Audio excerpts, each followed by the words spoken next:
گھر کے کسی فرد نے کہا کہ امیر المومنین اس وقت بات کرنے کے قابل نہیں۔ امیر المومنین رضی اللہ عنہ نے قدر درشت لہجے میں کہا، اسے آنے دو، وہ بہت دور سے آیا ہے، جب تک میرا سانس چل رہا ہے میں اپنے فرائض سے کوتاہی نہیں کر سکتا۔ مسنا کو اندر بلا لیا گیا۔ انہوں نے جب ابو بکر رضی اللہ عنہ کی حالت دیکھی تو پشیمان ہو گئے اور بات کرنے سے جھجکنے لگے۔ مجھے گنہگار نہ کر ابن حارثہ، ابو بکر رضی اللہ عنہ نے کہا، ہو سکتا ہے تو مدد لینے آیا ہو، میں اگر تیرے لیے کچھ نہ کر سکا تو اللہ کی باز پرس پر کیا جواب دوں گا؟ یا امیر المومنین، مسنا بن حارثہ نے کہا، محض ہمارے قابو میں ہے، حالات ہمارے حق میں ہیں، لیکن تعداد کی کمی پریشان کرتی ہے۔ مسلمان اب اتنے نہیں رہے کہ انہیں فوج میں شامل کر کے محاذوں پر بھیجا جائے۔ جو جہاد کے قابل تھے وہ پہلے ہی محاذوں پر ہیں۔ امیر المومنین کے حکم سے ان لوگوں کو مجاہدوں کی صفوں میں کھڑا نہیں کیا جا سکتا جو مرتد ہو گئے تھے۔ میں یہ درخواست لے کر آیا ہوں کہ ان میں بہت سے ایسے ہیں جو سچے دل سے اسلام قبول کر چکے ہیں اور محاذوں پر جانا چاہتے ہیں، کیا امیر المومنین انہیں فوج میں شامل ہونے کی اجازت دیں گے؟ ابن خطاب کو بلاؤ، امیر المومنین نے کہا۔ عمر رضی اللہ عنہ دور نہیں تھے، جلدی آ گئے۔ ابن خطاب، امیر المومنین نے عمر رضی اللہ عنہ سے کہا، ابن حارثہ مدد مانگنے آیا ہے۔ جی، یہ جو کہتا ہے ایسا ہی کرو اور اسے فوراً مدد دے کر محاذ کو روانہ کرو، اور اگر میں اس دوران فوت ہو جاؤں تو اس کام میں رکاوٹ نہ ہو۔ عربوں میں رواج تھا کہ باتیں شاعرانہ الفاظ اور انداز سے کیا کرتے تھے۔ خلیفہ اول ابو بکر رضی اللہ عنہ کی نزا کے وقت چند باتیں تاریخ میں محفوظ ہیں۔ ان کی بیٹی عائشہ رضی اللہ عنہا ان کے ساتھ لگی بیٹھی تھیں۔ انہوں نے باپ کو نزا کے عالم میں دیکھ کر اس وقت کے ایک شاعر حاتم کا ایک شعر پڑھا، جس کا مفہوم کچھ یوں ہے، نزا کا عالم طاری ہوتا ہے، سانس نہ آنے سے سینہ کھلنے لگتا ہے تو دولت انسان کی کوئی مدد نہیں کر سکتی۔ نہیں بیٹی، ابو بکر رضی اللہ عنہ نے نحیف آواز میں کہا، ہمیں دولت سے کیا کام؟ اس شعر کے بجائے تو نے قرآن کی آیت کیوں نہ پڑھی جس کا مفہوم ہے کہ تجھ پر نزا کا عالم طاری ہو گیا ہے؟ یہی ہے وہ وقت جس سے تو ڈرا کرتا تھا۔ ابو بکر رضی اللہ عنہ کی زبان سے یہ الفاظ نکلے تو انہیں آخری ہچکی آئی۔ انہوں نے سرگوشی میں یہ دعا کی، یا اللہ مجھے مسلمان کی حیثیت میں دنیا سے اٹھانا اور بعد از مرگ مجھے صالحین میں شامل کرنا۔ یہ خلیفہ اول ابو بکر رضی اللہ عنہ کے آخری الفاظ تھے۔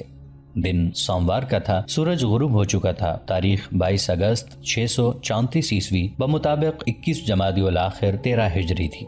اسی رات دفن کر دینے کا فیصلہ ہوا۔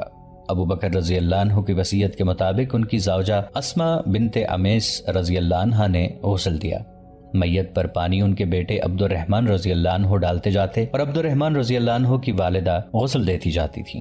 غسل کے بعد وہ چارپائی لائی گئی جس پر رسول کریم صلی اللہ علیہ وآلہ وسلم کا جسد مبارک قبر تک پہنچایا گیا تھا۔ اس چارپائی پر خلیفہ رسول کا جنازہ اٹھا اور جنازہ مسجد نبوی میں رسول اللہ صلی اللہ علیہ وآلہ وسلم کے مزار اور منبر کے درمیان رکھا گیا۔ نماز جنازہ کی امامت عمر رضی اللہ عنہ نے کی۔ مدینہ کی وہ رات سوگوار تھی۔ گلیوں میں ہچکیاں اور سسکیاں سنائی دے رہی تھیں۔ رات بھی رو رہی تھی۔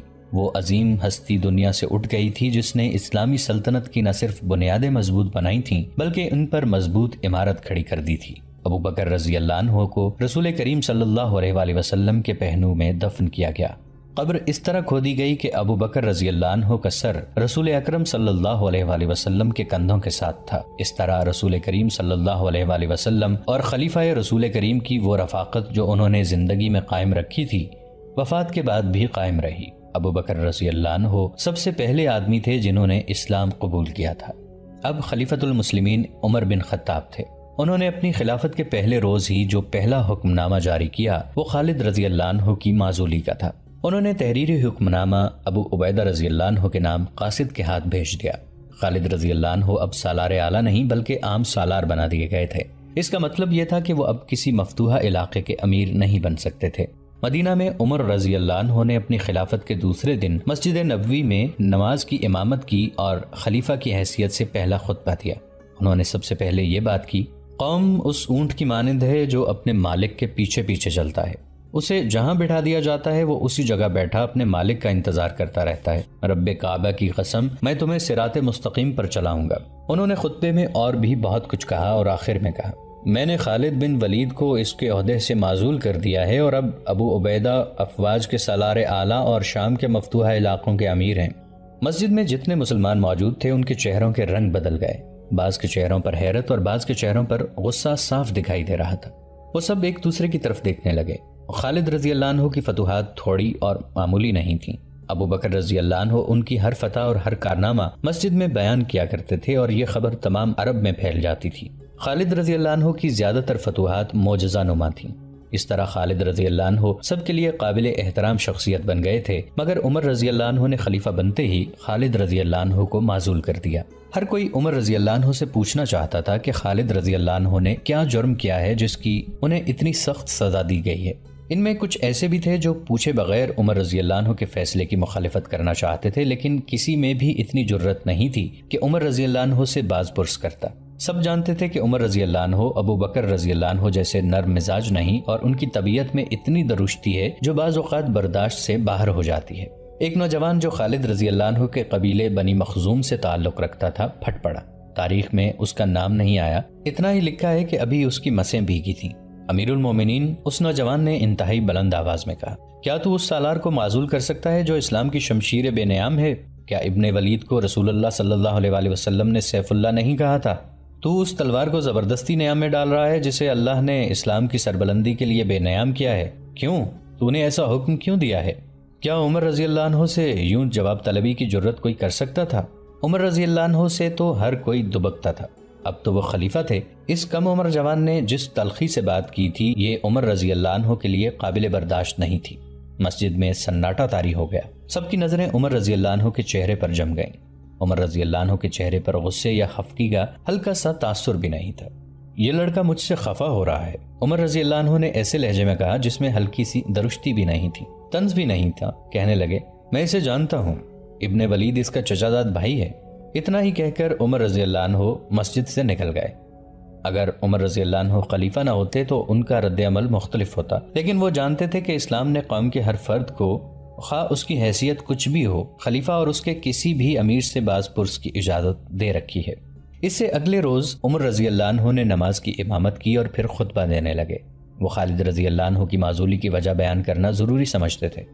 میں اللہ کے سامنے اور قوم کے سامنے اپنے اعمال کا جواب دہ ہوں، عمر رضی اللہ عنہ نے کہا۔ ابن الولید کو میں نے کسی ذاتی رنجش یا کسی بے بنیاد الزام پر معزول نہیں کیا، وہ امیر خاندان کا فرد ہے، اس نے امیری میں پرورش پائی ہے، اس لیے ابھی تک اس کی عادتیں امیروں جیسی ہیں۔ وہ شاعروں کو بڑے انعام دیتا ہے، رقمیں ضائع کرتا ہے، یہ رقمیں بیت المال میں آنی چاہیے یا امداد کے طلبگار گھروں میں جانی چاہیے۔ وہ پہلوانوں، شاہ سواروں اور تیغزنوں کو بھی انعام دیتا ہے۔ مجھے ابو بکر رضی اللہ عنہ کی خلافت کے وقت بتایا گیا تھا کہ ابن الولید نے اشعث بن قیس کو 10,000 درہم انعام میں دیے ہیں۔ اگر اس نے یہ رقم مال غنیمت میں سے دی ہے تو یہ مجرمانہ خیانت ہے، اور اگر اس نے اپنے حصے سے یہ انعام دیا ہے تو یہ مجرمانہ اسراف ہے۔ اسلام اس عیاشی اور فضول خرچی کی اجازت نہیں دیتا۔ میں خلیفہ اول کو جو مشورے دیا کرتا تھا ان پر میں خود عمل کیوں نہ کروں؟ لوگ خاموش تو ہو گئے، لیکن ان میں بیشتر ایسے تھے جو خالد رضی اللہ عنہ کی معزولی کو بہت زیادہ سزا اور بے انصافی کہتے تھے۔ مورخ یہاں تک تو متفق ہیں کہ خلیفہ دوم عمر رضی اللہ عنہ بن خطاب نے خالد رضی اللہ عنہ کو ان کی فضول خرچی کی وجہ سے معزول کیا تھا، لیکن مورخوں میں کچھ اختلاف پایا جاتا ہے۔ ان میں بعض نے جو کچھ اور وجوہات بیان کی ہیں وہ کہتے ہیں کہ خالد رضی اللہ عنہ کے طور طریقے شاہانہ تھے، وہ مفتوحہ علاقوں کے امیر تھے، لیکن ان کی عادتیں خود مختار حکمرانوں جیسی تھیں، جسے چاہتے انعام و کرام سے مالا مال کر دیتے اور کسی حقدار اور نادار کا خیال نہیں رکھتے تھے۔ انہوں نے یہ بھی لکھا ہے کہ عمر رضی اللہ عنہ کو خدشہ تھا کہ خالد رضی اللہ عنہ کا ہاتھ نہ روکا تو مفتوحہ علاقوں کے لوگ کسی وقت مدینہ کے خلاف بغاوت کر دیں گے، اس صورت میں رومی ان کی مدد کو آ جائیں گے۔ صحیح الزام وہی معلوم ہوتا ہے جو عمر رضی اللہ عنہ نے خطبے میں بتا دیا تھا، یعنی خالد رضی اللہ عنہ نے اشعث بن قیس کو 10,000 درہم انعام دیا تھا، اور یہ بھی صحیح تھا کہ خالد رضی اللہ عنہ اخراجات کے معاملے میں محتاط نہیں تھے، لیکن ان کے خلاف بددیانتی اور خیانت کا الزام صحیح نہیں تھا۔ وہ اپنے حصے کے مال غنیمت میں سے خرچ کیا کرتے تھے۔ خلیفہ دوم عمر رضی اللہ عنہ نے سالاروں اور دیگر اعلیٰ حکام میں ڈسپلن پیدا کرنے کے لیے بڑا ہی جرت مندانہ فیصلہ کیا تھا، لیکن اس فیصلے میں بہت بڑا خطرہ تھا جو انہوں نے مول لیا۔ خطرہ یہ تھا کہ خالد رضی اللہ عنہ کی جنگی قیادت، قابلیت اور پے در پے فتوحات کی وجہ سے انہیں لوگوں میں اور فوج میں غیر معمولی مقبولیت حاصل تھی۔ ان کی معزولی پر لوگوں میں اضطراب پھیل گیا تھا اور وہ احتجاجی باتیں کر رہے تھے۔ ابو عبیدہ رضی اللہ عنہ اور خالد رضی اللہ عنہ جس محاذ پر تھے وہاں کی تمام فوج کو اکٹھا کر کے ابو عبیدہ رضی اللہ عنہ نے اعلان کیا کہ امیر المومنین ابو بکر رضی اللہ عنہ فات ہو گئے ہیں اور اب عمر رضی اللہ عنہ خلیفہ ہیں۔ فوج کو دوسری خبر یہ سنائی گئی کہ خالد رضی اللہ عنہ کو سپہ سالاری سے معزول کر کے عام سالار بنا دیا گیا ہے اور اب ابو عبیدہ رضی اللہ عنہ سالار اعلیٰ ہیں۔ ابو بکر رضی اللہ عنہ کی وفات کی خبر پر تمام لشکر سے گونج اٹھی، انا للہ و انا الیہ راجعون۔ پھر لشکر سے کھسر پھسر اور سرگوشیاں سنائی دینے لگیں، لیکن خالد رضی اللہ عنہ کی معزولی کی خبر نے سب پر سناٹا طاری کر دیا۔ یوں لگتا تھا جیسے ابو بکر رضی اللہ عنہ کی وفات کو فوج نے ذہن سے اتار دیا ہے۔ مورخ لکھتے ہیں کہ فوج کے خیموں سے بڑی تلخ اور غسیلی باتیں اٹھنے لگیں۔ نیا خلیفہ خالد رضی اللہ عنہ کی مقبولیت سے ڈر گیا ہے۔ ابن خطاب غسیلہ آدمی ہے، وہ ابن الولید کو دبا کر رکھنا چاہتا ہے، کیوں معزول کر دیا ہے؟ ابن الولید کہاں سے پسپا ہوا ہے؟ کس میدان میں شکست کھائی ہے؟ خلیفہ کو ڈر ہے کہ خالد بن ولید خود مختار حکمران بن جائیں گے، اور جو سنجیدہ ذہن کے لوگ تھے وہ پوچھ رہے تھے کہ خالد رضی اللہ عنہ کا رد عمل اور رویہ کیا ہوگا۔ یہ ایک تاریخی اہمیت کا سوال تھا۔ خالد رضی اللہ عنہ کے بغیر اسلامی فوج کی مزید فتوحات مخدوش تھیں۔ مورخوں نے اور جنگی مبصروں نے لکھا ہے کہ جو اہلیت اور جارحیت خالد رضی اللہ عنہ میں تھی وہ کسی سالار میں نہیں تھی۔ ابو عبیدہ رضی اللہ عنہ زاہد اور پرہیزگار تھے اور انہیں امین الامت کہا جاتا تھا، اور وہ بڑے ہی دلیر سپاہی تھے، لیکن ان میں خالد رضی اللہ عنہ والی قیادت کے جوہر نہیں تھے۔ اس سوال کا جواب اگلی کارروائی دے سکتی تھی۔ اگلا مارکا ایک ہی ہفتے بعد آ گیا۔ ابو عبیدہ رضی اللہ عنہ کو فوج کی کمان لیے ابھی ایک ہی ہفتہ گزرا تھا۔ انہیں اطلاع دی گئی کہ ایک اجنبی ان سے ملنے آیا ہے، اپنے آپ کو عربی ظاہر کرتا ہے لیکن عیسائی ہے۔ ابو عبیدہ رضی اللہ عنہ نے اسے بلا لیا۔ اجنبی تنہائی میں بات کرنا چاہتا تھا۔ ابو عبیدہ رضی اللہ عنہ نے سب کو باہر نکال دیا۔ کیا مسلمان سالار اعلیٰ ایک عیسائی عرب پر اعتبار کرے گا؟ اس عیسائی نے کہا، اگر مال غنیمت کی ضرورت ہے تو ایک جگہ بتا دیتا ہوں، حملہ کریں اور مالا مال ہو جائیں۔ پہلے یہ بتا کہ تو ہم پر اتنی مہربانی کرنے کیوں آیا ہے؟ ابو عبیدہ رضی اللہ عنہ نے پوچھا۔ رومی تیرے ہم مذہب ہیں، تو انہیں کیوں نقصان پہنچا رہا ہے؟ اپنے وطن کی محبت کی خاطر، عیسائی نے جواب دیا۔ رومی میرے ہم مذہب تو ہیں، لیکن زندہ عیسائیوں کو شیروں کے آگے رومیوں نے ہی ڈالا تھا، اور عیسیٰ کو مصلوب کرنے والے رومی ہی تھے۔ میں ان کی شہنشاہی دیکھ رہا ہوں، یہ رعایا کو انسان نہیں سمجھتا۔ میں نے مفتوحہ علاقوں میں آپ کی حکومت بھی دیکھی ہے، آپ رعایا کو انسانیت کا درجہ دیتے ہیں۔ میں رومیوں کے ظلم و ستم کا شکار ہوں، میرے دل میں صرف اپنا ہی نہیں پوری انسانیت کا درد ہے۔ میں مسلمان نہیں، لیکن میں یہ تو فخر سے کہہ سکتا ہوں کہ میں عربی ہوں، اور عرب کے لوگ اچھے ہوتے ہیں۔ اس عیسائی عرب نے ابو عبیدہ رضی اللہ عنہ کو متاثر کر لیا۔ ابو عبیدہ رضی اللہ عنہ نے اس سے پوچھا کہ وہ کون سی جگہ بتا رہا ہے جہاں حملہ کرنا ہے۔ ابو القدس، عیسائی عرب نے جواب دیا اور یہ بتایا کہ یہ مقام ابو القدس کتنی دور اور کہاں ہے۔ ابو عبیدہ رضی اللہ عنہ کو بتایا 2-3 دن بعد وہاں ایک میلہ شروع ہونے والا ہے، اس میں دور دور کے تاجر بیچنے کے لیے مال لائیں گے، بڑے قیمتی اشیاء کی دکانیں لگیں گی، بڑے دولت مند خریدار آئیں گے۔ اگر آپ کو مال غنیمت چاہیے تو ایک چھوٹا سا دستہ بھیج کر سارے میلے کا سامان سمیٹ لیں۔ کیا اس میلے کی حفاظت کے لیے رومی فوج کا کوئی دستہ وہاں ہے؟ ابو عبیدہ رضی اللہ عنہ نے پوچھا۔ نہیں ہوگا، عیسائی عرب نے جواب دیا۔ میں یہ جانتا ہوں کہ بحرہ روم کے ساحلی شہر طرابلس میں رومی فوج موجود ہے، وہاں سے فوج اتنی جلدی ابو القدس نہیں پہنچ سکتی۔ آپ کے لیے میدان صاف ہے۔ وہ جانے کے لیے اٹھ کھڑا ہوا، کہنے لگا مجھے زیادہ دیر یہاں نہیں رکنا چاہیے، اور وہ چلا گیا۔ ابو عبیدہ رضی اللہ عنہ نے اس میلے کو موٹا اور آسان شکار سمجھا۔ انہوں نے اپنے مشیر سالاروں کو بلایا جن میں خالد رضی اللہ عنہ بھی شامل تھے۔ ابو عبیدہ رضی اللہ عنہ نے انہیں تفصیل سے بتایا کہ عیسائی عرب انہیں کیا بتا کر گیا ہے۔ یہ مال غنیمت ہاتھ سے نہیں جانا چاہیے، ابو عبیدہ رضی اللہ عنہ نے کہا۔ ابو القدس دشمن کا علاقہ ہے اور اس دشمن کے ساتھ ہماری جنگ ہے۔ جنگ کی صورت میں میلے پر ہمارا چھاپا جائز ہے، اس سے رومیوں پر ہماری دھاک بیٹھ جائے گی۔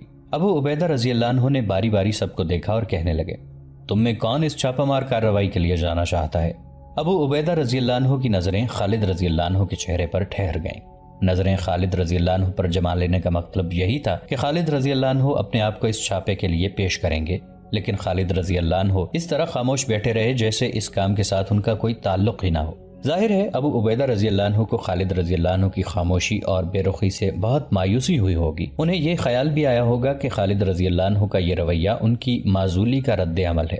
وہاں ایک نوجوان بھی موجود تھا، اس کے چہرے پر داڑھی ابھی ابھی آئی تھی۔ میں جاؤں گا، یہ نوجوان بول اٹھا۔ یہ فیصلہ سالار اعلیٰ کریں گے کہ میرے ساتھ کتنی نفری ہوگی۔ کیا تو ابھی کم سن نہیں ابن جعفر؟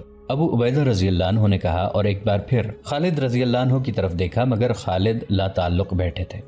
امین الامت، نوجوان نے جواب دیا، میں مدینہ سے آیا ہی کیوں ہوں؟ میں کچھ کر کے دکھانا چاہتا ہوں۔ کیا میرے بزرگ بھول گئے ہیں کہ میرے سر پر اپنے شہید باپ کا قرض ہے؟ امین الامت، میں کم سن ضرور ہوں لیکن اناڑی نہیں ہوں، بزدل نہیں ہوں، کچھ سیکھ کر آیا ہوں، کیا میرے بزرگ میری حوصلہ شکنی کریں گے؟ خدا کی قسم ابن جعفر، ابو عبیدہ رضی اللہ عنہ نے کہا، تیری حوصلہ شکنی نہیں ہوگی، 500 سواروں کا دستہ لے لے، تو اس دستے کا سالار ہوگا۔ ابو عبیدہ رضی اللہ عنہ نے ایک کمسن لڑکے کو 500 سواروں کا سالار غالباً یہ سوچ کر بنا دیا تھا کہ یہ چھاپا نہایت آسان تھا، وہاں کوئی فوج نہیں تھی جو ان سواروں کے مقابلے میں آتی۔ یہ نوجوان کوئی عام سا لڑکا نہیں تھا، اس کا نام عبداللہ تھا، اور وہ رسول کریم صلی اللہ علیہ وآلہ وسلم کے چچازاد بھائی جعفر رضی اللہ عنہ کا بیٹا تھا۔ جعفر رضی اللہ عنہ موتا کی لڑائی میں شہید ہو گئے تھے۔ اس رات چاند پورا تھا، شعبان کی 15 تاریخ تھی، عیسوی سن کے مطابق یہ 14 اکتوبر 634 عیسوی کی رات تھی۔ نوجوان عبداللہ 500 سواروں کو لے کر رات کو روانہ ہوئے۔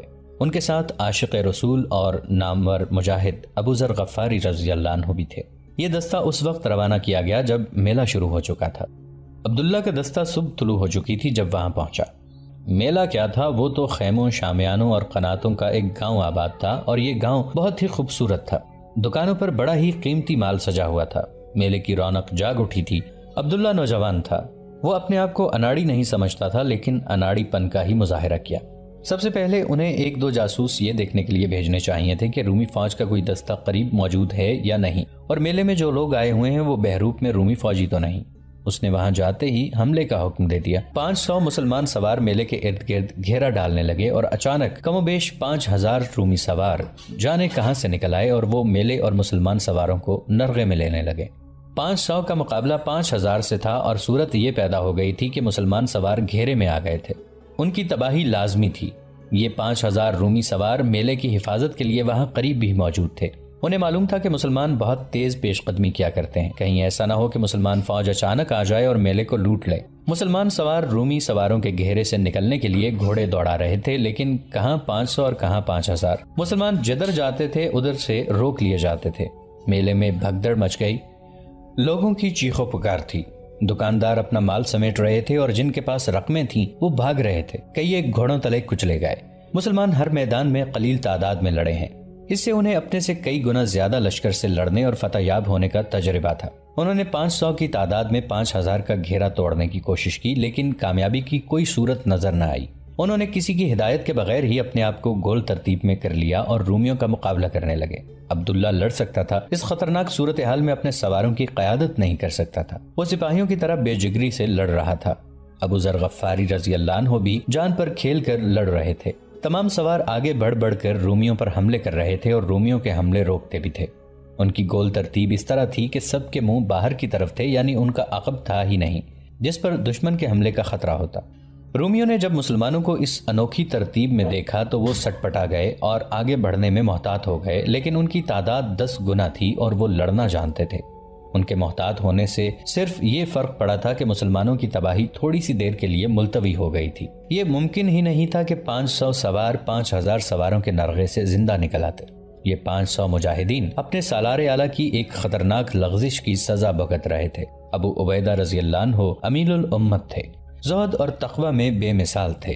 صحابہ کرام میں ان کا مقام سب سے بلند تھا، لیکن حکومت کرنے کے لیے اور فوج کی قیادت کے لیے اور جنگی امور اور کارروائیوں میں فیصلے کرنے کے لیے صرف ان اوصاف کی ضرورت نہیں ہوتی، بلکہ یہ اوصاف بعض حالات میں قوم اور فوج کو لے ڈوبتے ہیں۔